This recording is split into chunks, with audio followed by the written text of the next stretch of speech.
kind of sitting there, and there's this awkward pause as you kind of hear the pop, pop, pop of something slowly ambling towards you. And around this time, the crowd starts to, what? I smell, a lot of these, you're just hearing from different points. I smell something. Oh God, that's awful. Oh God, it's here. I look back and I yell at the church, keep your wits about you, I shall dispatch this foul beast. You see the mob is truly a mob. They're trying to force their way in. Still about 50 people trying to get inside. They're not quite full in. And around this time, the large creature itself pops up and is in the square proper. Everybody make perception checks. Perception or initiative? Perception. That is a 16 plus 1, 17. 11. 7. 11 and 7. So who got the highest? I did. Okay. You can see a few things. And because you have dark vision, it helps out a lot. The only thing with dark vision is you can't make out color. You can only make out shades of gray. Right. So, you see it's a creature about 9 feet tall. Face very much similar to a hyena. Its claws are easily the size of your forearm. You're a small, tiefling little girl. It's wearing these wraps around some of its arms and its legs. You see it wearing a very simple kind of like loincloth, and you see the eyes are just aglow, the teeth are aglow. You see stripes and ripples across its skin. It looks very much like what you would imagine a werewolf would look like if instead of a wolf, it was using a hyena. Teeth are just jagged and coming out in awkward angles. You see its tongue is just huge, way longer than its mouth is, and it's like lapping up the sides of its face and like looking over its nose. And it kind of stops. It goes past, it stops right around where the 2 dog-looking creatures are, and it just kind of stops there and looks around at what's happening. Raises up its hand. Go. And it starts to back up a little bit. And all 6 of these dog-like creatures start to kind of like, you hear the splitting sound, you hear this kind of like snapping, almost like when you snap a twig, like bones breaking. You hear the stretching and screaming of muscle as these things start to lift themselves upright and get onto their feet. And their forward legs become a little longer and a little more articulated, and they turn into claws, and they rise about, and then they start to walk towards you. Not showing any, they're not going fast, but they're starting to walk towards you. I cast mage armor on myself. Yeah, I think the moment he says go, I would probably break into a full sprint and just like charge him with my rapier. Alright, you're probably a solid 60 feet away. Okay. So yeah, I'll double move. So, yeah, should we start rolling initiative here? Not quite yet. So, as you reach the 30-foot mark, I'm going to need you to make 3 wisdom saving throws, please. 3, okay. First one is a 15 plus 2, 17. And then 11 plus 2, 13. And then 11 plus 2, 13. Alright, so for a brief second, you feel like you're hit multiple times with just this wave of sleepiness. But you're able to fight through it using your rage. But as you're running forward, these other creatures are running. They break into their own run, and that's initiative, boys. Let's do it. Nice. Shit. That is a 3 plus 3 for me. 6. 13. 18 plus 4, 22. Jesus. So, Brian, can I just ask you something real quick? Mm-hmm. Regarding the wild magic surge, do you want me to roll every time after I cast a first level or higher spell? Yeah, let's do it like every other time. So Okay. you're not having to like always do it. It's not. It's more for. It's a lot of. It's just kind of a fun thing to do. So boys, we've entered combat. Edmund, you have run into the thick of it. You are now been met by 3 of these dog-like creatures. Another 3 are kind of in the wings. You're right on them. I'd say, Maeve, you're probably about 30 feet from the action. Did you say you were kind of in the middle of the square? I was about 10 feet from the entrance. I'd say about 60 feet from what's going on with Edmund and the Jackal Wares, because he kind of moved forward and they're moving to meet him. So you're kind of back there. Pat, you are probably about 75 feet away as a straight line because you're up at an angle. So, Blackwood, You have 3 of these dog-like creatures right next to you. What do you do? Okay, so they've closed distance, so like within 5 feet of me, or am I going to moving into their spaces? You're kind of like met in the center. As you started to run forward, they ran forward. Okay. And that kind of like brief moment of you kind of charging. So I, with my rapier brandished, I will attack the one that's whatever one is most obstructing my path to the leader. Yeah, I mean, there. so I imagine you being in the center. There's one to the front of you, one to kind of the left of you, and one to the right of you, like your front vision, not like necessarily right on your sides. So whichever one you want. I mean, they all seem equal in size and make and model. Okay. Actually, you know what? I am going to, instead of attacking anything, I'm actually going to cast Shield of Faith on myself. All right. And just get ready for the onslaught. And that's my turn. All right, that's your turn. Do you have a bonus if you have anything bonusy that you want to do? I mean, no, not really. I don't have any offhand weapons, and I can't cast another spell because I used Shield of Faith. All right, so that's what you do. That increases your AC by 2, right? Yeah, yep, so my AC is a 20 now. So that happens. Leave Locke. It's your turn now. All right. You're next on the initiative order.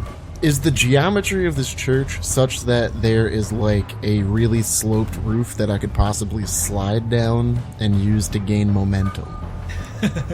So, are you hoping to kind of hit the ground running? I guess is what I'm you're trying hoping to like skateboard down the side of you the have church. a skateboard? Well, no, but like just like use my feet to grind down like the roof and then do a little somersault, do some hardcore parkour, land on the ground, just sprint. Okay. Yeah. So basically, I'll let you, if you get a high enough acrobatic score, I will let you jump down the roof without wasting any movement. Okay. Say the DC's like 15.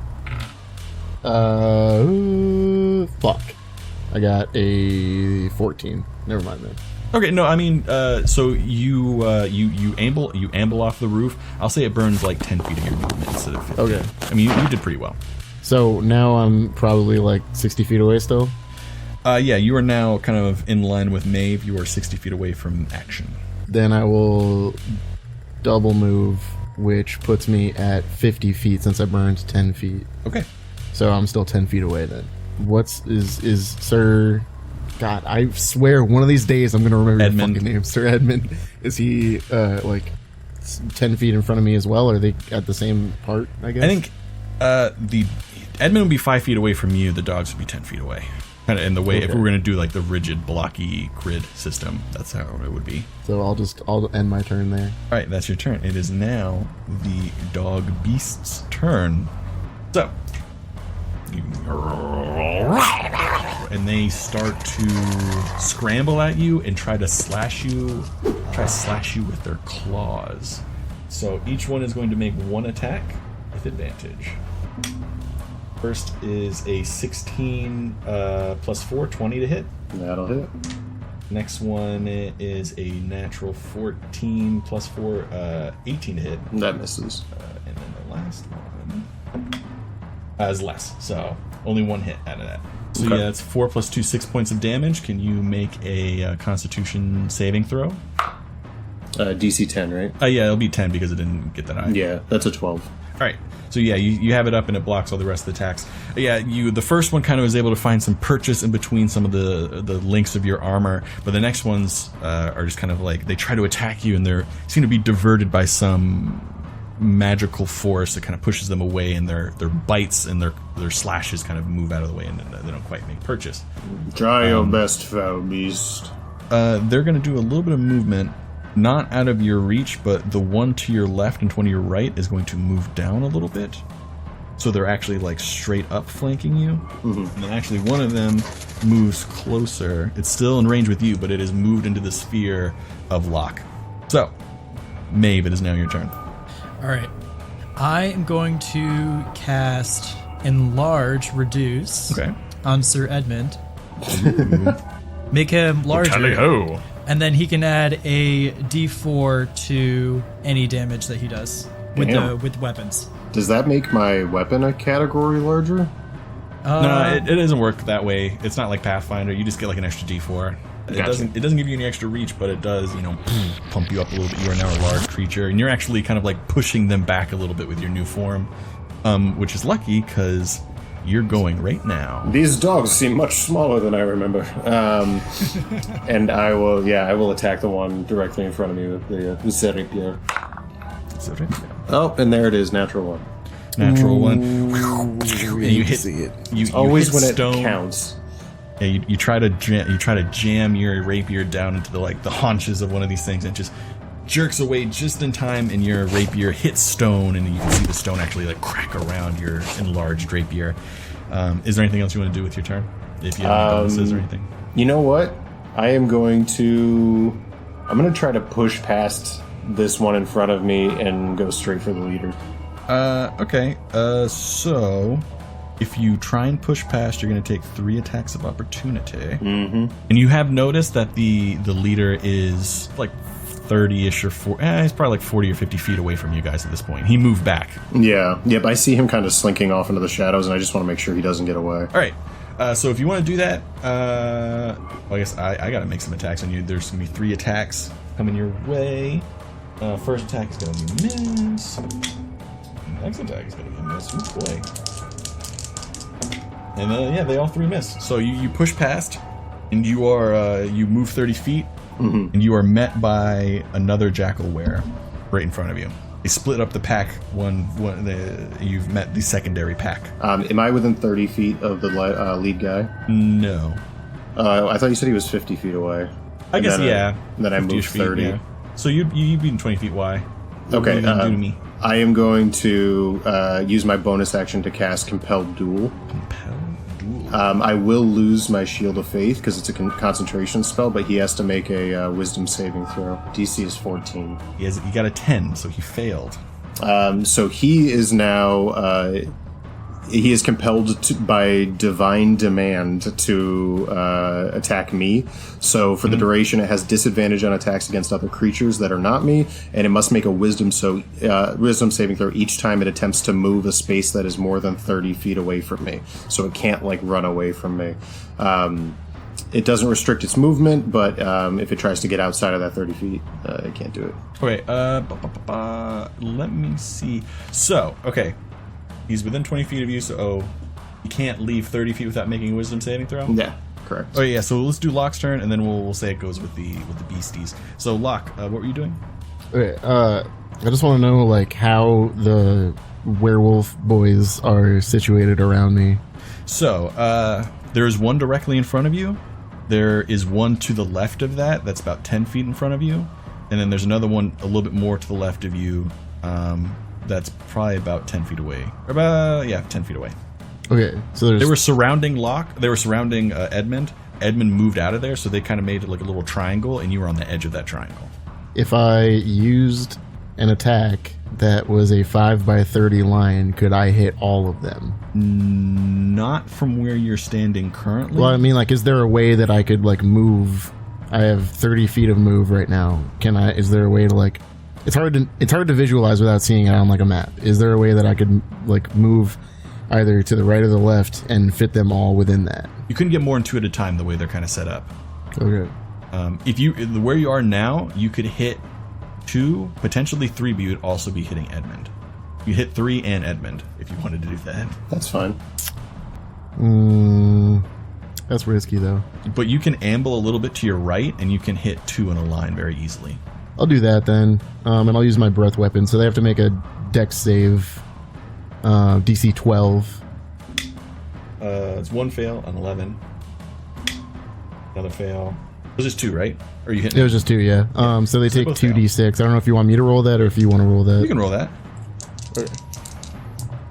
They take 9 damage. 9 points of zone. It's lightning damage, if that matters. It does not. I think you're good. Okay.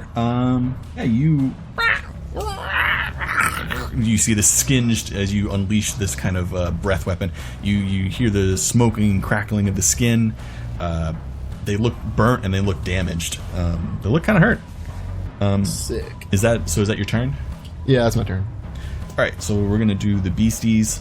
So we'll do the big boy monster thing. He's starting to move away. He's going to cast darkness around himself in that kind of alleyway, so you don't have clear vision on him anymore, and he's going to try and move out of the sphere.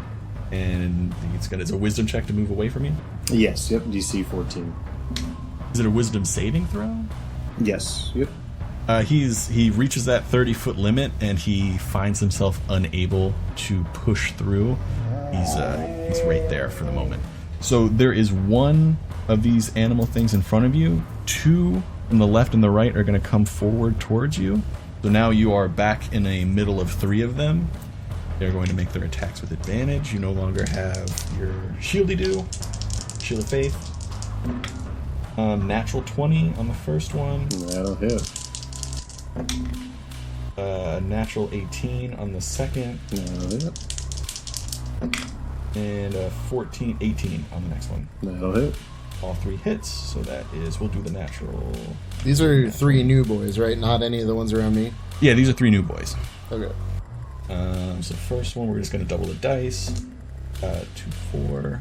I believe the first hit is 6 points of damage. Okay. And then the next two, I'll just do at the same time. You then take another 12 points of damage. Okay, so 18 altogether? 18 altogether, yeah. That's a beefy hit. Yeah. Well, it was 3 of them and 1 was a crit, so yeah, it gets them. It gets them. And then, Locke, you are unfortunate enough to be probably receiving the same thing. They're going to shift around you and move right into your sphere, and they're going to do the same thing. Actually, 2 are going to attack you, and I need you to make a wisdom saving throw. Okay, just a quick question. Mm-hmm. If I have a reaction spell, can I use that in this case? What's the trigger for the reaction? Alright, You can just tell me the spell, and I can tell you can use it. it's shield. So the trigger for that is an attack that would hit. So if it wound up, it was going to hit, you can use shield. It blocks that attack until the start of your next turn. You have shield up. Right. So yeah, 2 of them are going to try and attack you, and the other one's going to do his gaze on you. So 1 more attack. That one's going to miss. It's a 10, straight 10. But then I need you to make a wisdom saving throw. Okay, there it is. I got an 18. 18. Yeah, you feel sleepy for like half second, and then you are back up at it, and you're fine. Okay. Maeve, it is back to you. All right. I'm going to cast Magic Missile on one of the beasties surrounding Locke. All right, 2 of them are hurt. They're both hurt the equal amount. Just one of them? Yeah, I think so. All right, so yeah, go ahead and roll your attack on that. 4, 3, so that's 7, 8, 9, 10, 11. So that's 14 points of force damage. Yeah, you kill one. As you spike it through, and it kind of crumples, and you see its form kind of shift back at that into a dog. Okay, and now I'm going to roll for Wild Magic. Yeah, go for it. Oh shit, that's a 1. All right, so roll on the wild magic the table, and let's figure out what happens. 84. So that is each creature within 30 feet of you takes 1d10 necrotic damage. I regain hit points equal to the sum of the necrotic damage dealt. Oh, okay, I was going to ask if you took it too. So so let me roll for the within damage. 30 feet of you? Yes. That would be Locke. And one of the beasties. So I rolled a 6.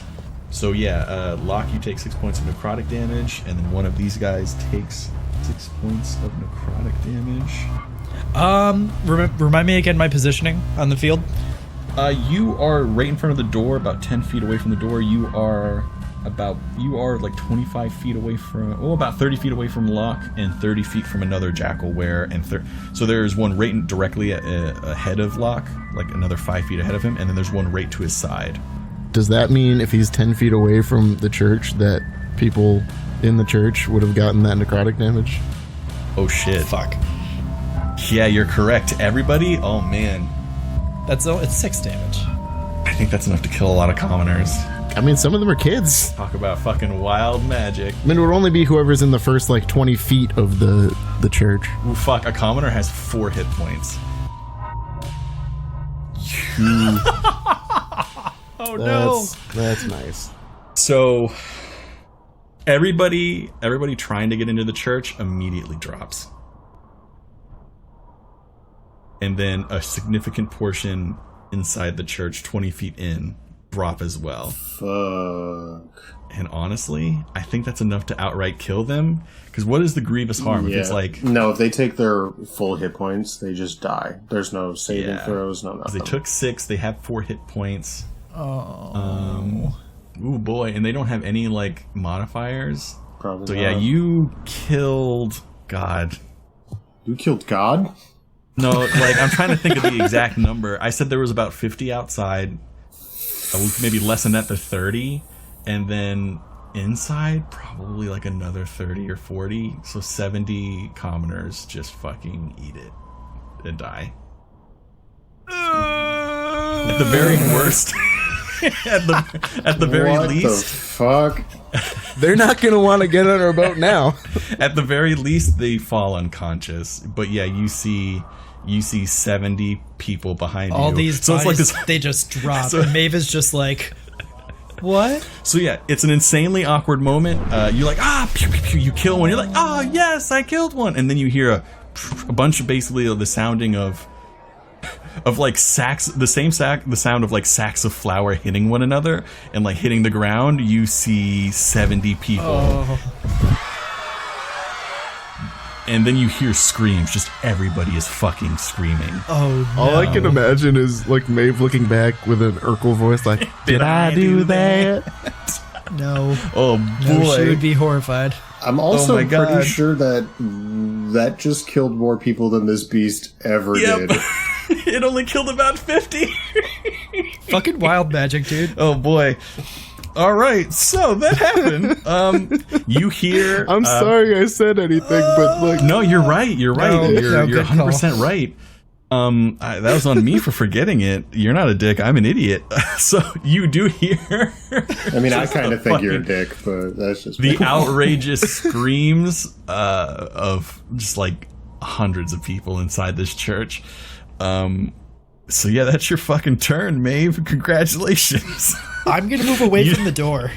You have the highest body count of anybody in this game probably for a long time. Oh, great. All right. oh my god. Little So kid is gonna be so fucked up.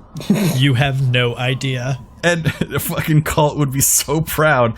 That's what I'm saying. His cult would have been like, "Yes, small child." Somewhere in the distance you hear good show. Jesus. I want to try to position myself somewhere in between Locke and Sir William or Blackwood. I'm sorry. Edmund. Edmund, yes.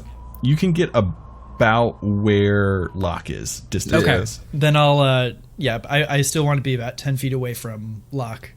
Yeah, you can do that. Okay. We can't say that you did that before you did your wild magic. Nah, man. No.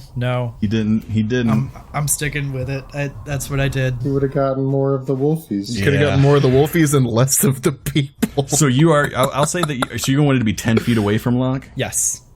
All right, I'll position you 10 feet away from Locke. I'm And just not writing this down on directly paper. engaging. Oh my god. But yeah, Edmund, you hear the thuds of about 70 people hitting the fucking dirt. Wait. Hitting, No. Can I roll perception for this, just in case yeah. there's a chance I don't have to hear this? yeah, you can roll a perception. God damn. Yes, natural 2. You are locked into battle with these animals, and you are oblivious to your surroundings. Yeah, that needs to be the case. Oh fuck! All right, yeah, let's do it. All right, you are engaged with 3 of these wolf-like beasts. Well, not wolf-like beasts, but dog-like beasts. Jackal warriors or whatever. Oh, you know what my plan is? Well, you said it out loud earlier, but yeah, I am familiar with You what did they say are. it out I loud. did shit. All right, yeah, they are jackal wares. So yeah, go ahead and whatever you're gonna do it. All right.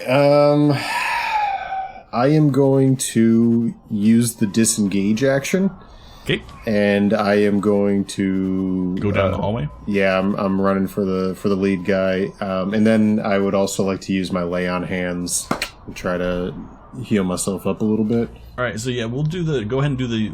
I'll say it's all happening concurrently. And lay on hands is a bonus or is it an action? I remember if you're doing it to yourself, I think it's a bonus action. Otherwise, Okay. normally it's an action. But let me Google it. Lay on Sorry. hands looks like it's just an action regardless. Oh, really? Maybe that was a Pathfinder thing. So as you enter into that hallway, you kind of sneak around. So, well, if it's an action, do you want to disengage still, or do you just want to fly through? I think it's probably going to be better for me. Well, is it just the one creature in front of me, or do the other two close ranks? There is now, they have closed ranks on you. Yeah, so it's going to be better for me to disengage. As you disengage and go forward? Yep. So, as you enter in, you are overcome with this just incredible, disgusting smell. I need you to make a Constitution saving throw, please. That is a natural 19 plus 2. Yeah, 21. All right, yeah. For a moment, you feel like you're about to retch, but you do not retch. Okay. Keep it together, Eddie. As you travel, you can travel 30 feet from there. You'd be right on top of this beast, more or less. Okay. Yeah. But you are blind, because he cast darkness around himself. Oh, fuck, really? Yep. Oh, okay. Well, unless he's a warlock, he can't see in his own darkness, so... Okay, so I'll hang out in the darkness, I guess. That's the end of my turn. Okie dokie.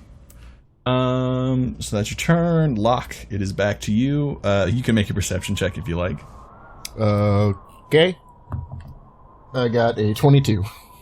Yeah, you hear the screams of villagers, and you hear the sounds of 70 fucking villagers dropping to the ground. Jesus Christ, I'm so sorry. I'm gonna look back and be like, what did you do? Oopsie-doopsie. I picked a whole bouquet of oopsie-daisies. I picked a whole bouquet. It wasn't me. Daisies. I like that. But yeah, I'm just gonna like look at her and be like, we're gonna talk about that later, and then no dinner for you tonight. Oh boy! All right. The good news is you did just get 700 experience points, so you may have just leveled up. Oh my god! Yeah, they are 10 XP. So congratulations! So I'm gonna take out my maul and attack the one that's right next to me. Yeah, there's two. So there's one in front of you and one to your left. They both are damaged slightly. I'll do the one to my... Which one's closest to Maeve? The one directly in front of you would be closest to Maeve, and it is technically the most damaged. It was the one that you hit with lightning. Okay, I will attack that. All right, go ahead and do your attack roll.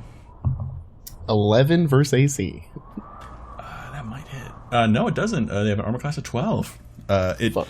It just you make light contact with it, but it's like a glancing blow, and it seems to be unharmed by the attack. Things are just not looking great for us. You know what? So, hold on. I don't understand how spells work exactly. So, like, I have Magic Missile, and as long as I have enough spell slots to use it, can I just keep using it? Yeah, that's how it works. Okay, cool. Yeah, you don't have to... It's not like 3.5 or Pathfinder where you have to assign specific spell slots to a certain spell. Yeah. It's not like that. Yeah, it's free to use.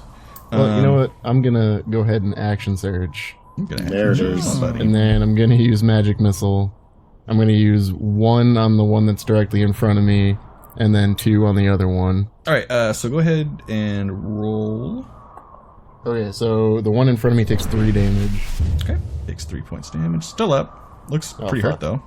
Did not do that correctly, then. Can I retcon that? What was your retcon? Oh, you wanted to do more damage on the right, I want to kill the one and then fucking... Yeah, just move them, just roll the next one and we'll add it to the first guy. He takes 4 now. Oof, boy, he's looking real rough, but he's still up. Is he still up? Still After up. 7 points of damage, fucking hell. And then the next one on the other guy, right? Yeah. 2 damage. Oof, boy. I mean, it hurt him. It's stabbed into his skin. You can see like this... I mean, all of them are kind of like punctured up at this point from magic missiles of one kind or another, and... looking kind of rough. Sad. It's now back to the jackal wares. 2 jackal wares on Locke. They're gonna actually disengage. We're gonna disengage. Are they gonna take opportunity attack? No. Oh, they're disengaging. Disengage. Oh, that's dumb. And then they're going to bolt 40 feet to the nearest alleyway. And then You better run! And then the 3 that were kind of harrying Edmund before, and then he busted through. They're gonna bolt, but also do gaze attacks. So they're just gonna run there 40 feet. I need Locke to roll 2 wisdom saving throws, and Maeve roll 1 wisdom saving throw, please. Okay. And then Locke is rolling 2. That is that's 11 for me. All right. You feel sleepy for a second, but you snap back out of it. There we go. Wonderful. Okay, I got an unnatural 20 and a natural 20. Okay, yeah, you feel very sleepy for just like a split second, and you are, you fight it. You just hear turn down for what in the back of your mind? They are rapidly trying to get away. So in the back, Edmund, so in the back of your mind, you hear this just, it seems my work has been done for me. And fuck you, Cole. and you're gonna take some hits as this guy. He's gonna do his bite. So he can see in this darkness? Or is he dropping the spell? Let me double check. I don't think he can. Yeah, so that's gonna be a disadvantage. Does a 15 hit? Does not. Alright, and he's gonna take another swipe at you with his other thing he can do. Natural 20, and does a 16 hit? It does not. Does not hit. Alright, what is your natural AC? 18. I have breastplate and a shield. Oh, okay. 16 plus 2. Alright, he tries to take some swipes at you, and you can hear it like grating against your armor. Yeah, it doesn't seem to bite into you. But he is going to then spend his movement getting 30 feet away. But so you can make an opportunity attack, but it's going to be a disadvantage. I will take it. First one is a 10, the second one is a 5, plus 6, 11. Alright, yeah, you thrust out your rapier and you hit air. Just milky darkness. Okay. So Maeve, it's your turn. What's going on? You know what? I need you to make a wisdom saving throw. Okay, sure. 15 plus 1, 16. All right, you are almost overcome with just indescribable sadness and emotion, but you're able to fight it off for the time being. Okay. As you dropped 70 people. All right, I kind of picture this as some of like the demon inside of her, kind of awakening a little bit. So she's gonna see one of the, the smaller jackal figures and cast Firebolt. All right, so there'll probably be one at this wall. Actually, it has a range of 120 feet. I'm just saying because they're going into alleyways. Okay. That you don't necessarily have vision on. Okay. I'd say there's probably one or two that you could get at. The one that seems to be most hurt by Locke is probably like not running at full speed. It's still there. So go ahead and roll an attack. It's not still there, but it's like slower, considerably slower than the other ones. 12 plus 7, that is 19. Yeah, you hit. All right, and I roll damage on that. 7 points of fire damage. Yeah, you kill it. It just you hear the sizzle of its flesh, and the crunching as its body reforms into that of a dog. Aww. Another notch on the belt, huh? There, Maeve. All right, Blackwood, it's your turn. Okay, I am going to move out of the darkness. I presume. Could I try to like roll perception to see if I can hear which direction he went? Yeah, roll a perception check. That is a 13 plus 2, 15. You noticed, well, a thing happens. As it moves 30 feet away from you, you notice the bubble of darkness also moves away, so you can actually see where the bubble of darkness is moving. So, okay. But you do notice that he seems to be running straight ahead. He didn't like move into a corner or like move into another alleyway. He's directly ahead of you. Okay, and he hasn't broken the barrier, the 30 feet there? No, he's not been able to. Well, yeah, because his movement's only 30 feet and he tried to attack you, so. I guess I'm just going to run forward into the darkness again, and this time I'm going to try to make an attack at him. All right, yeah, go ahead and make an attack with disadvantage. Well, that was a 3 and a 13, so yeah, 9. Yeah, you try and thrust out your rapier into the inky darkness in it. You whiff air. And I'm just gonna shout into the darkness like, "Drop this illusion and fight me like a man." Make a persuasion check. It is a 13 plus 6, 19. Oh, dang. Oh, okay. All right. Locke, it's your turn. All right. So there's still one that's alive around me, right? No, they all bolted, but the one that was slowest right. got shot by Maeve. They're all pretty much gone at this point. I guess I'm just gonna run over towards Edmund then. Oh, yeah, you'd run straight forward. Yeah. You move, you'd still, with your full movement, and you burned movement, you'd probably still be about 30 feet away from what's going on. Okay. Because they've had a couple rounds on you, and they've been moving a lot. They've been moving pretty quickly. And I can't see the big baddie, right? Because he's in darkness. He's emitting darkness, so you wouldn't really be able to see him. You can't see You can't see him. But you can't see Edmund either. So. Oh, but when you move into that space, I need you to make a Constitution saving throw. Okay. A 19. Yeah, you feel like you're about to retch. And Edmund didn't see this because it was in darkness, but you notice that there's just awful smelling bright green smear across one of the walls. Mm-hmm. And it seems to be the source of this just disgusting scent. But yeah, you fight it off. Okay. You guys are rolling really well on some of these saves. I guess I will just continue to move forward then. Alrighty. So yeah, you're at the end of it. You're about 30 feet away from what's going down. Is there anything else? So that's if you burn action and movement. I'm 30 feet away if I double move, is what you're saying. Yeah, they're about 90 feet away from you at this point. So cantrips don't burn spell slots, but they do burn an action, right? Yes. Okay, then I'm done. Unless there's one that says like uses bonus, but I don't think there is any bonus action. I don't think I have any bonus action cantrips. All right, so it's back to the baddie's turn. So you notice the darkness drops, and right in front of you is Big Boy Bad Boy. And he is going to fucking go for it. He's going to bite you. Natural 17 plus 7, 24. Yeah, that's how it hit. Christ. So, it's going to take me a second to roll out all this damage. This will probably drop me. So you take 14 points of piercing damage. Okay. And then Fuck, yeah, now I'm down. you take an additional, all in the same attack, you take, that's 7 points of poison damage. It's all part of the same attack, so if you're down, it's all in the same thing. Yeah, I had 16 hit points. And with that, the spell drops. His compulsion to duel you is over, and he runs away. My concentration ends because he had enlarge reduce on him. Yep. You notice, you can feel that your spell has ended at a distance, and then he's going to use his movement to get 30 feet away from you.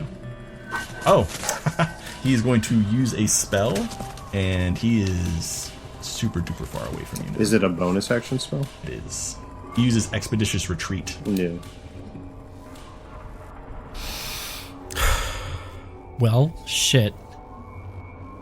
You notice that your concentration has ended, and you feel very worried that something happened to Edmund. Yep, I am totally going to run over to Edmund and do a medicine check on him to try to help him. You are, at this point, probably about 60 feet away from him because you never moved. Shit. Okay. You could, I could just dash. burn. Yeah, so dash your rate on him. Yeah, so I'll dash on him and then make a medicine check on him. Yeah. What were you going to say? What I was going to say is the way I like to do death and life saving throws in my games usually is to have them secret from the party. Is that cool with everybody? Like I'll just message you what my rolls are. That way they don't know whether or not he's stabilized or he's dying, because it's not something that somebody would just know. Okay. Okay. So how should we treat me doing this the medicine check on him? You got to wait until your next turn if you want to do a medicine check. Yeah, because you dashed. Because you burned your action. Right. Okay. My bad. So, but yeah, you burn your action. If you have a bonus, anything you do bonus-wise, you could do I got that. nothing. Okay, so we're going to move to Sir Edmund Blackwood. So yeah, roll it and message me, or... Okay. Yeah, I will... I will message you in Discord. But that's his turn. Locke, it's now back to you. You are 30 feet away. From Edmund, right? Yep. So I'm 60 from douchebag? Yep, because he used his movement. Can I... Can I see him? Is the darkness still there? No, Or- the darkness was moving with the large creature, like he cast it on himself, and he dropped it to attack. Okay. Edmund. Can I see if he's wearing armor? Yeah. So from what you've seen of him so far, you can roll a perception check if you really want to like dig into it. But you do, when you saw him previously, like his silhouette, it did not seem like he was wearing any armor. He was just wearing like a loincloth. Okay. I guess I'm just gonna move 30 feet closer and shoot him with magic missile. All right. I mean, they hit, so Yeah, I just gotta roll that damage. And he takes 11 damage. All right, yeah. He does not even seem to slow down as he's running away from you guys. But yeah, he takes the damage. It happens. It is now the enemy turn. They go ahead, and he's going to use his action bonus and his movement to run super duper far away from you guys. We'll say, 90 feet at this. He's moving 90 feet per round to get away from you guys. I think at that point, reasonably, we can end combat unless you guys really want to follow him. I mean, there's absolutely no way I can follow him when he's moving 90 feet. I know. I can only move 60. And I'd be more worried about Sir Edmund. Can I make a medicine check on him? Yeah, go ahead and make a medicine check. 14. Yeah, 14's enough to stabilize him. I think as long as you get above a 10, it's good. Yeah, he is stabilized. Sir Edmund, you are no longer on the brink of death. Okay. But and that ends that encounter. You guys seem a little worse for wear, and maybe not necessarily the best outcome. I think we say, fuck this town and just let them die. Does that sound good to everybody? Oh boy. Going to abandon my paladin oath and just walk away. I'm cool with saying fuck this town, but I want to kill this fucking douchebag beastie boy. Oh boy, you guys did not see that one coming. Nope. I think I'm just kind of shook, to be honest. Yeah. I think that was, by definition, a massacre. Yeah, that was a massacre. Yes. Do you guys remember that one massacre we did that one time? That was Maeve No. the Butcher. No, I don't remember. No, I've repressed that memory. An indiscriminate and brutal slaughter of people. Yep. It's pretty indiscriminate. We need to get Maeve out of this town for sure, but it's up to us whether we want to chase the baddie or just give up on this town, which is kind of lame. But All right, so what do you guys want to do from here? I can't realistically say that our characters would want to stay here after killing 70 commoners. I'm unconscious, so... So, I guess we're just going to cut this adventure short. I don't know, but that's lame. I want to... No, I don't. I'm not saying we... adventure. Yeah, I am not saying we abandon the adventure. I think I'm Maeve would. just unconscious. She feels really bad, but she would want to. I think she would want to redeem herself. So, by whatever means necessary. All right, I did a little... So, what is your guys' next move? You do hear a bunch of people crying. All right, I'm behind gonna you. pick up Sir Edmund and like carry him on my back, and we're gonna go like fucking find a place to make camp. I think I'm gonna. Yeah, I'll run after them. So you're just dipping from the we temple? can't stay there. All right. Like we just killed 70 fucking people. Well, I mean, you didn't kill so many fucking people. Somebody. I mean, I'm not gonna just abandon Maeve. All right, so you guys are escaping. Yes. Fuck this shit, dude. I'm so sorry, guys. Ooh, boy. It's still nighttime, right? Yeah, it's still... I mean, it just started the night. So Wonderful. this guy smells really fucking bad, right? Yep. Or at least he like puts stuff that smells bad. Yeah. Can I make a perception check to know if he left a smelly trail?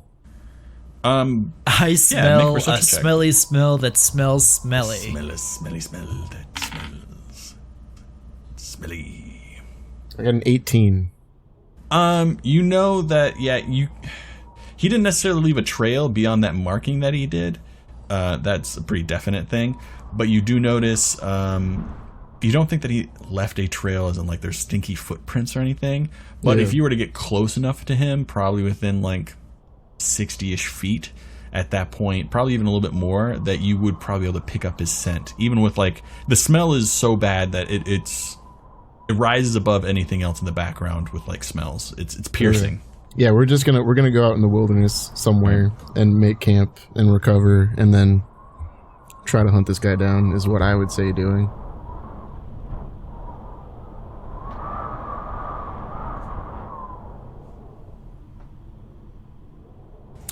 Hey everyone, it's Ryan. So, I'm gonna level with you. Yeah, that happened. Things got really dark, really quick. Hopefully that's not too jarring for everyone. I can understand if it is. It definitely threw me for a loop. I had to pretty much trash like 5-6 pages of notes because all of those plot lines, all of those little tendrils in my story just kind of like evaporated into air. This forever changes the landscape of this island. There's really no turning back. I asked for twists and turns. I got them. I regret asking for them. I guess getting to the things they want me to say during these cutaways.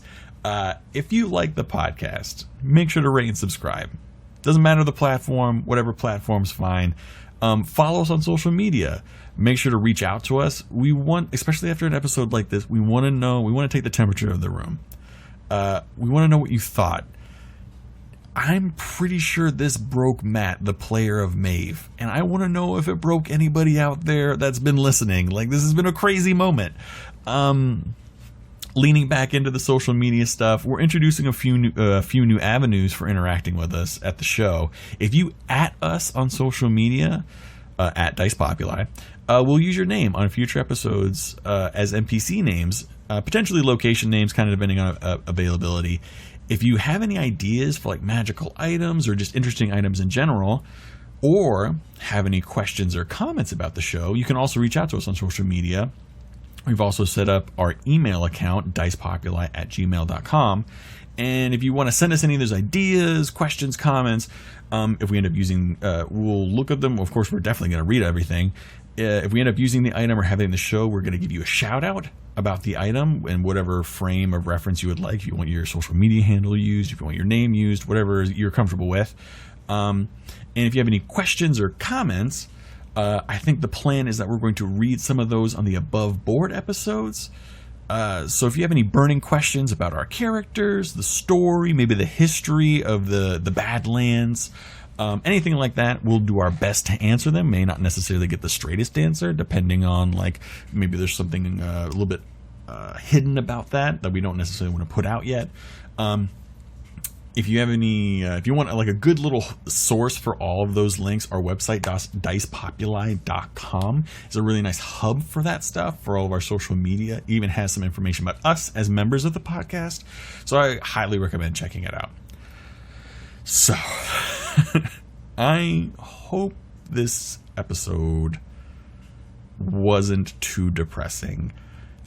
I said my previous intention was a very campy 1950s monster hunt kind of vibe.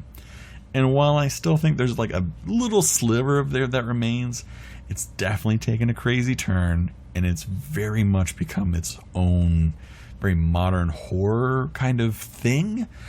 I am equal parts excited and terrified to see what happens next.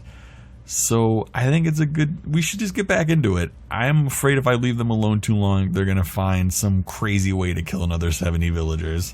Let's get back.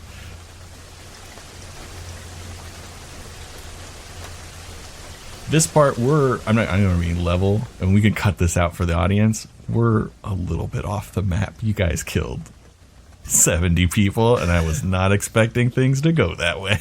Yeah.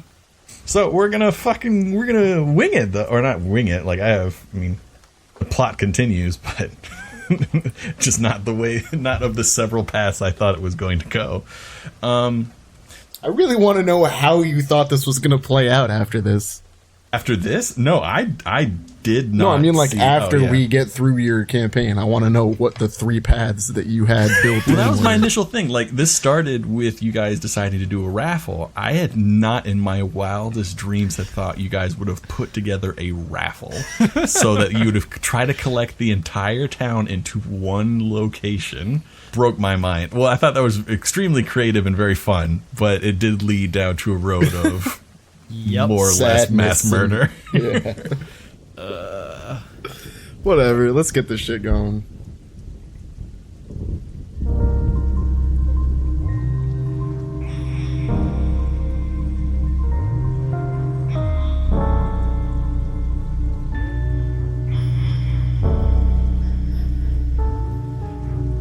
The countryside's pretty barren. You do notice that there's a lot of like low moss slash like grass in some places. There's not a ton of woodland, at least in your area. You'd have to go closer to that large mountain. The large mountain seems to have like a halo of stuff like that.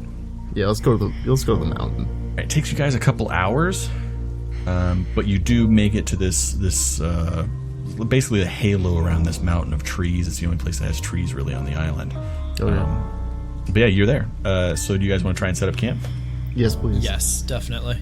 So I guess everybody except for Edmund, you can make survival checks, and that's how good your campsite will be. 12 plus 1, 13. 7. All right. I mean, it's pretty meager as far as camps go. I mean, you guys don't have a ton of supplies, but you're able to make, it comfortable. You make some bedding out of some of the tree branches and stuff like that. It's more like fir trees, so you can like layer them and have a little cushion. Yeah, it's we roughing it. I mean, you're just barely able to get like a small fire going if you wanted to. Yeah. Yeah. And at this time, Edmund, we're short rest entering the long rest. You could probably use some hit dice if you wanted to kind of wake up. Okay. So you want me to roll hit dice? Is that what you said?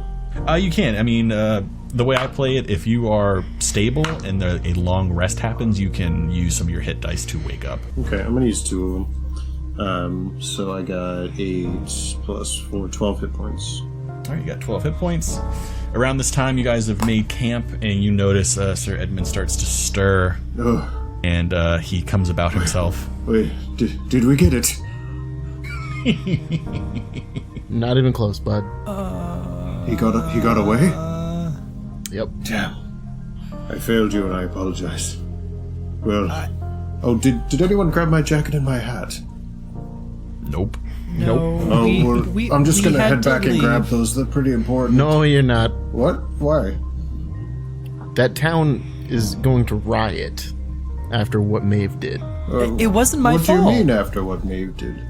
It wasn't my fault. They just dropped. Maeve, what did you do? I tried to kill the jackal thing that was attacking Mr. Locke, and then I looked behind me, and a lot of people are dead. What? We killed probably upwards of 70 people. What? Wait, what? I don't know. I'm sorry. I think he has a crisis of faith and just like kind of collapses into a nearby tree. I think I'd like to take a rest if that's okay. I need to. Yeah. Yeah. He just sits there in silence. Maeve is gonna take a nap. All right, are you all kind of done for the night? Going to take a long rest? Yeah, probably. All right, you guys take a long rest. You are surprisingly unmolested at night by creatures. No attacks, nothing happens to you. And you guys wake up early in the morning in this forest, feeling refreshed. Mentally as about as you can, as good as you could be at this point. How would you guys like to start your day? That's a great question. I need to say sorry to them. We're not going back there, at least until we kill the beast. We couldn't beat it before. We could now if we surprise it during the daytime and we can actually find it. There's got to be a reason why it comes out at night. Okay. Okay. Maybe if we bring the head of the beast back, they'll I think if we bring the head of the beast back, they at least won't try to kill you. Okay. I like that plan, Mr. Locke. All right, so what's the plan? What are you guys going to do? How do we find it? It smelled really bad. I think we're just gonna have to. It did smell really bad. I think we're gonna have to try to find that smell somewhere. If I were to guess, the reason why it comes out at night is because it can't either survive in the sunlight or there's something about it during the daytime that would otherwise incapacitate it. So we should be looking for a dark area that wouldn't get much sunlight, say a cave or so. And theoretically there would be a cave somewhere on this mountain, so I think we should just walk around the mountain as much as we can and possibly find it that way. Oogie. So this thing did have dogs with it, or like dog-like creatures. Can I... Obviously, it's going to be hard to tell tracks from other tracks here because we're in a wooded area, and I would assume that there's a decent amount of wildlife, but I would still like to make a either nature check, perception check, or survival check to identify the tracks that are around us. Well, because it's a new day, and you guys have had the encounter with the creature, and you have an idea of what it looks like and what its capabilities are, I want all of you guys to make Arcana checks. Arcana checks. All of us? I got a 3, so... All of us, Ryan? Everybody. Also got a 4. 10. God dang, you guys still have no idea. I mean, you with a 10, you'd be able to know that the dog things you fought are something called a jackal were. They're a little different from the typical were creature. They're not like a humanoid made into a beast. They are kind of a beast that's given humanoid kind of like abilities. It's kind of the opposite. A little weird. But yeah, so you know that. But what the other main creature is remains a mystery. But if you want to make a survival check, you guys all can if you like. You can see if you find any tracks or anything of interest in your nearby surroundings, as it does with, searching for stuff. Got a 5. That is a 10 again. 17 plus 0. 17 plus 0. Yeah, with a 17, you do notice that there's a lot of track. I mean, from what you know of this place, it's mostly sheep. You do find larger tracks leading towards the mountain. Okay, I just like, almost like in a fugue state, just kind of like wander over to the other two of them, just like, I think I see rather large footprints over there. It's a better lead than anything I got, so I say we follow him. Yep. All right. Maeve nods her head and follows. So you start following. Are you guys trying to be... I don't know. Are you trying to be stealthy? Yeah, I think we should be stealthy. Or We should. going I think for I would it? be pretty cautious. All right. So you start heading. You start following the tracks. If you're being cautious about it, make stealth checks, please. Sure. Are you fucking kidding me? Alright. I got a 7. I have rolled a 2 3 times in a row. I rolled a 3, but I have plus 6, so 9. I have a 14 plus 5, 19. 19. I think average. It's still kind of low. You do the best you can. None of you guys are really accustomed to forest travel. Every once in a while, you hear twigs breaking underneath your feet. You do hear the rustling of 4 leaves. times in a row. You hear rustling of leaves and stuff Jesus, Pat. as you traverse.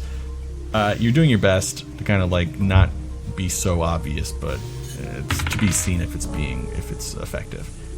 But yeah, you spend the next few hours of the early morning. You feel the temperature kind of increase from like a very cool dampness to dries out a little bit. It's a little warmer. It's still kind of windy. But yeah, you spend about the next, what did I say, about 2 hours traveling. And you come to where the tree line ends up the side of the very, very beginning of this mountain. And the terrain changes a little bit, and it goes from more of a soft dirt to more of a rocky kind of, more soft packed dirt, more like rock and gravel. Everybody make another survival check as you try to find the trail. And 5. 9. guys kind of lose the trail. But with a 9, you notice that It's got to be definitely headed up here. It's just kind of difficult to figure out exactly where it went. Can I make a perception check for the smell? Sure. I had an 18. 18. You do sense that there is a kind of like just a hint of a sickly smell in your area. It makes you think that it had to be at least within this area, probably some kind of entrance or some kind of place where it might be. Can I roll investigation to see if I see any of that like the green slime that smelled? Yeah, go ahead. 14 plus 1, 15. You don't see any of that green slime, but you also, just from spending some time looking around, you do pick up that sickly smell. It seems to be getting carried on the wind. The wind is kind of coming from the easterly direction. Oh. It's coming from over We there. head into the wind, yeah. So you guys spend a little more time heading into the wind. You come across the terrain changes a little bit from gravel into more of a less gravelly, more stone, like actual stone of the mountain. And you notice a rough-hewn staircase going upwards, kind of carved into this mountain. It goes up quite a ways. Boom, climb the stairs. Do we know what's up there? No, but we're gonna find out. I don't want to hurt anything again. We must hurt at least one more thing. I'm gonna go down and like get on Maeve's level. And be like, Maeve, this thing is the reason why all those people are dead. We need to hurt it because it hurt those people. Okay, we're gonna help the people. We're helping the people. Okay, let's go. I for sure thought for a second you were going to say, hey, Maeve, to make an omelet, you got to break some eggs. Would have been pretty good. But we just broke a lot of eggs for a real good omelet. I broke a lot of eggs. You did. But About we're gonna 70. We're gonna break one big egg, and hopefully this omelet will feed the people forever. All right. You guys start to make your way up the staircase. It's pretty rough going, but after about 20 minutes or so, it levels out, and you see a much larger swath kind of carved into this mountain. And it seems you see two, kind of like flattens out. There's like a precipice that flattens out. There's about 50 feet of this kind of semicircular space, and then in the mountain itself, you see two large stone doors. Covered in glyphs and runes, not just like haphazardly, but it seems like it's kind of saying a story. And then you do see like a placard that seems to be written in common. I would like to read the placard. The placard says, the resting place of all past, present, and future Stonelords. These runes, can I try to figure out what language they're in? What languages do you all collectively speak? I have Common and Draconic. 5. I have Common and I believe Infernal. I have Common, Elvish, Sylvan, Celestial, and Draconic. Yeah, they are written in an ancient script of Elvish. Okay, so I would be able to read those. Yes, you would. The script is a little haphazard, and you're not so up to date on your like pre-calamity kind of Elvish, but you can make out the gist.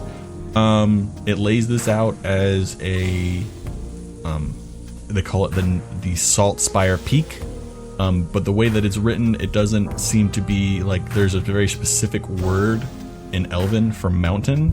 This is not using that word, so in actuality, this is a elven-built structure. This is not a mountain. It's just huge. It's probably one of the. It would topple any structure you've ever seen on the mainland. It also says that this is it's a research center for very specific type of magic, and it does mention were creatures. This is like more or less a massive research laboratory. Okay, I will convey that to the rest of the party. Yep. What should we do? I think we gotta speak friend and enter.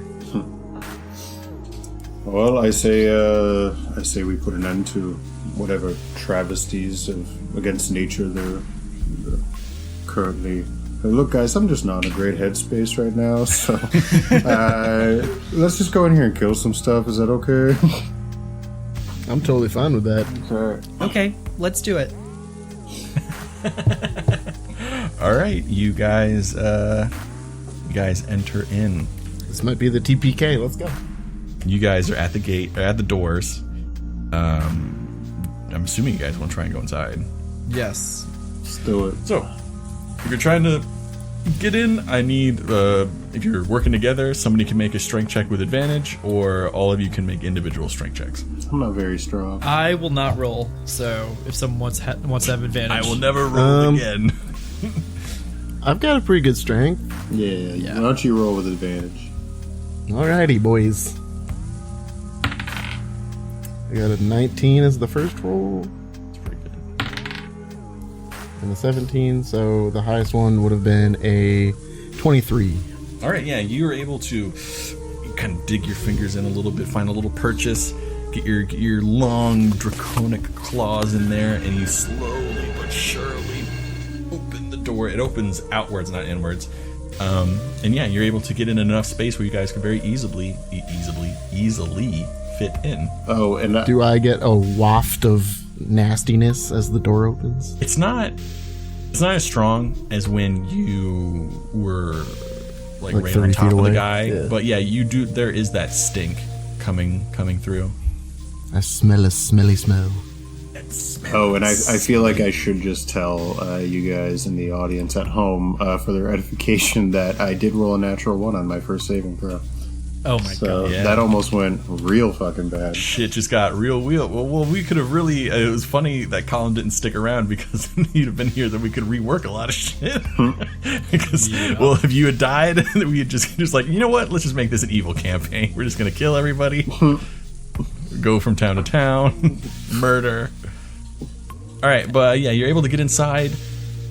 Make perception checks as you enter. 19? 19. 11 plus 2 is 13. Sorry, what was the check? Perception. Perception check. It's just to get the gist of what's happening around you when you walk into this place. 17.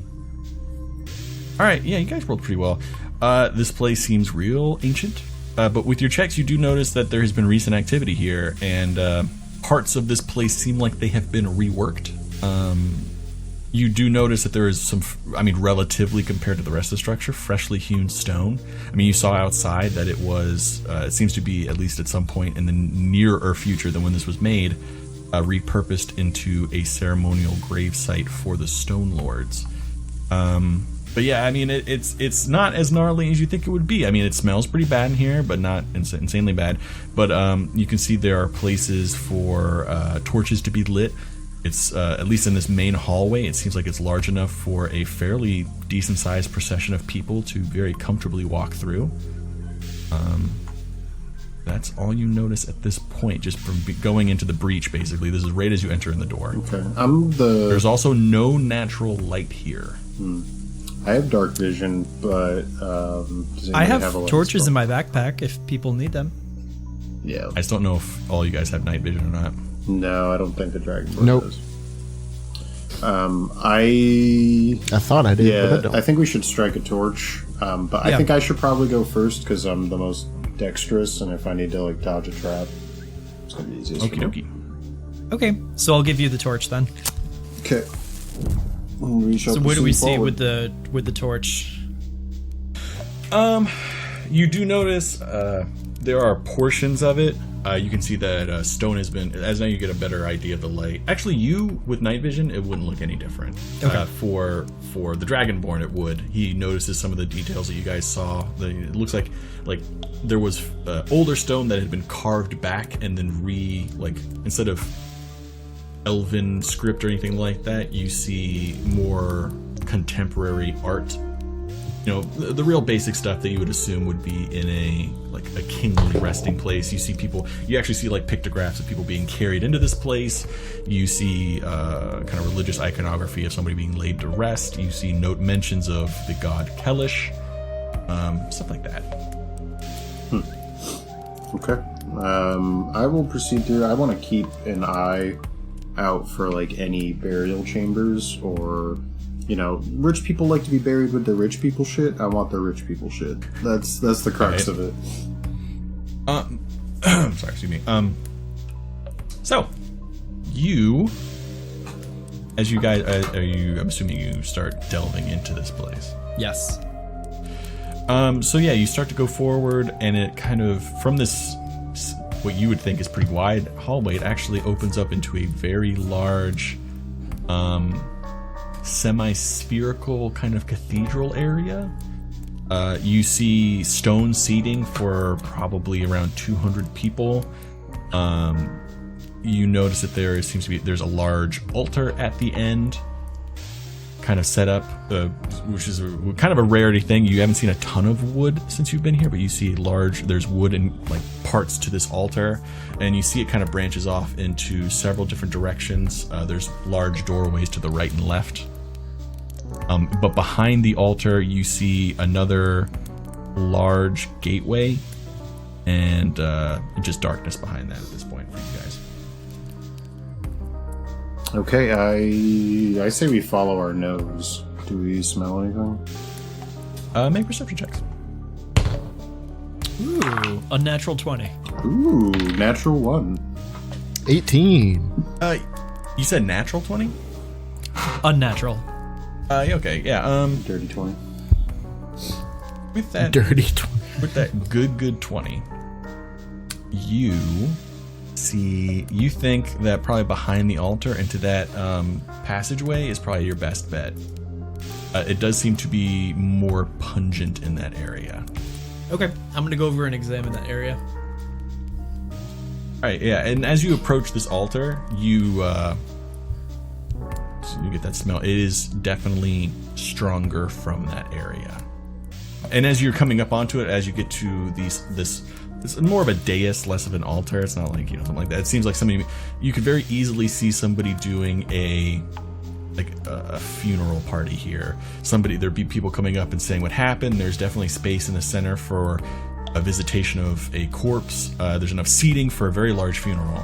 But as you make it up there, you see that that big gateway, has a bunch of stairs going down. So there's 2 sets of stairs on either side, and in the center there is a smooth, almost like marble.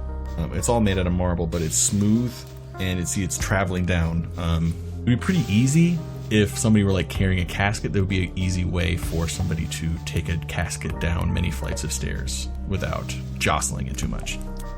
You got to keep those dead people pretty sturdy. I guess I'll relay that to everyone else. Well, how do you think we should proceed? I think we should go down there. Okay. I will proceed down the shaft there. All right, so you guys with your torches kind of come together, and you start to travel down into the chambers of the dead. So with this passageway down, you're on these steps for probably a solid 15 minutes. You've gone down the equivalent of maybe 10 or 15 flights of stairs. It goes down. It does kind of like a very slow spiral. You notice as time passes on, it's a very it's not at a great angle. So you're not it's not even full steps. They're more like half steps. It does seem very much like somebody might be sliding a very large coffin with this. So you wouldn't want it to be steep. You want it to be fairly level so it didn't get away from you. Mm-hmm. But there is a slow spiral as it goes down. You guys get the equivalent of down probably about 100, 150 feet. And then it enters into a much larger chamber. And those of you with night vision would see this pretty clearly. You see what looks like funeral vaults. Funerary vaults. Okay. A great many of them. Is the smell stronger down here? It is very strong down here. Okay. Do we see any tracks or any of the vaults that I don't know if the rest of them are dusty? Is there one that isn't? That kind of thing. Make perception checks. All of us? Yep. I rolled a 2 plus 2, 4. I got a 5 plus 1. 6. I got a 4 plus 3, 7. You do not notice that anyone is like disturbed as opposed to the other ones. But it goes on for a great while. This room lengthwise is probably about 500 feet. Okay. Are they all adorned the exact same way, or are there any that are like more opulent? They're all adorned very similarly. It's you see the funerary vault. Each door seems a little bit different. It seems like they try to put an effigy of the person on front of the door. Are there any that look beast-like? No, none of them look beast-like. And with your past perception check, definitely not. Here lies Chad. He was a jackal. Here lies source of your enemy, number 1. But no, yeah, as far as you can tell, they all seem pretty similar except for the effigies of the person. And I mean, some are better made effigies than other ones. Some look very lifelike. Some of them look pretty rough. I mean, it doesn't necessarily mean that I don't know, there's probably maybe one person was alive when they made the effigy as opposed to another person died maybe very suddenly and they didn't have a good idea of what the person looked like. Okay. Well, I don't know, boys. Is the smell getting stronger as we walk by all these things? I mean, as you guys are traveling forward, the smell is getting definitely stronger. Should we follow our noses? Should we cover our nose if it smells bad? You may if you wish, child. If you get the cloth wet, it helps to filter out smells. Okay. I'm gonna take a rag and then use a little bit of stuff from my water skin. Okay. And cover it over my nose to try to block out some of the smell. You guys travel probably about 300 feet in, and at various points, around this point it branches, so it goes forward and it goes left, but you notice as you hit this branch that one of the tombs, the door has been destroyed. I'm gonna start moving into like Navy SEAL motions and just like shh, and I'm just like making like chopping motions and like pointing them down the hall. All right. Do I have to roll to understand what he's doing? Yeah. Roll a wisdom check or an intelligence check. Oh shit. 6. I told you to steal third. Nat 20! It seems like he wants you to play patty cake, which seems very weird for the situation you guys are in. I got a nat 20. I mean, yeah, you get what he's trying to say. He's trying to like kind of warn you that it seems to be something is up ahead. I say we start being stealthy then. You keep your torches or you put them out?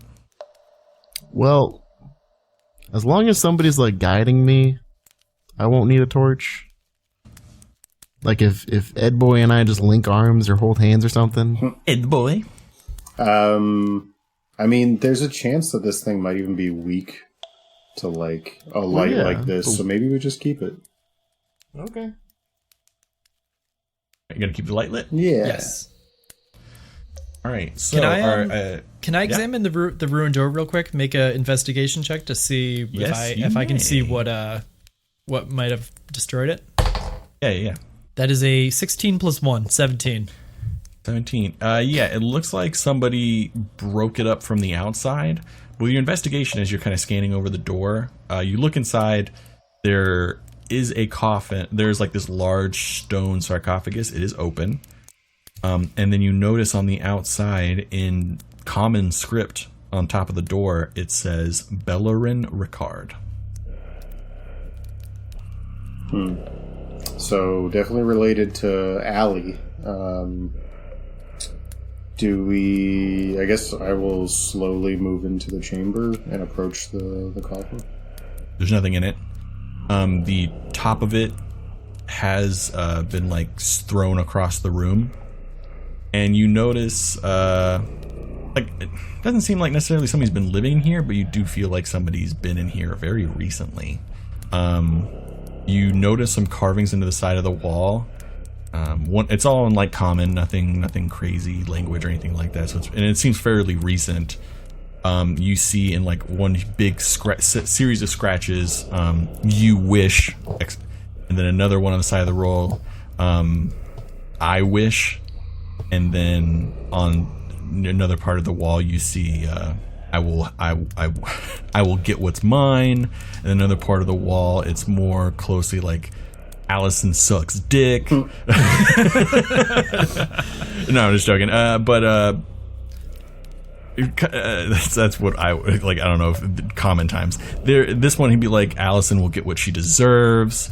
Allison is a wench. Yeah, and it's like, I will get what I deserve, and it's very much like scratchings on top of scratchings on top of scratchings. They're just everywhere inside this room. I wish I was dead. I wish she was dead. Do they look like they were made with like claws, or do they look like they were made like by a person scratching something into here? Claw. Okay. In the back of your guys' head around this time, as you guys are investigating, you hear a voice. So I see you found me. It only took the death of 70 for you to be driven out this way. I am surprised you are still on my trail. I thought you would have left by now. You have a boat. I've seen it. When did you see our boat? I was there on the dock when you came. You that dick guard. Oh, no, I'm not. I'm not the guard. But I was there. I'm always there. I've been watching you. And you notice, you hear a rapping basically at the opening of the door right behind you guys. As you guys are inside, but he's on the outside. And you see in front of you a pretty plain-looking guy, wearing rags more or less, and has his cloak up over his head, and he's just kind of standing there. And he stops speaking to you in your mind, and he starts speaking to you with his mouth. So, it seems like we have something in common. We've both killed a lot of people in this town. So, how did it feel? He looks at you, Maeve. He's like, so how did it feel to kill that many? What? Why did you kill people? Oh, I have my reasons. What was your reason? I was most impressed with your ability. I have never seen anything like that. We should work together. Well, why do you kill people? You should tell us.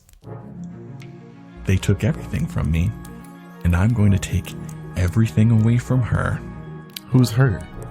He points at the names on the wall. I mean, you see Allison written like 100 times. From my dearest beloved sister. I will wrench everything from her that I can.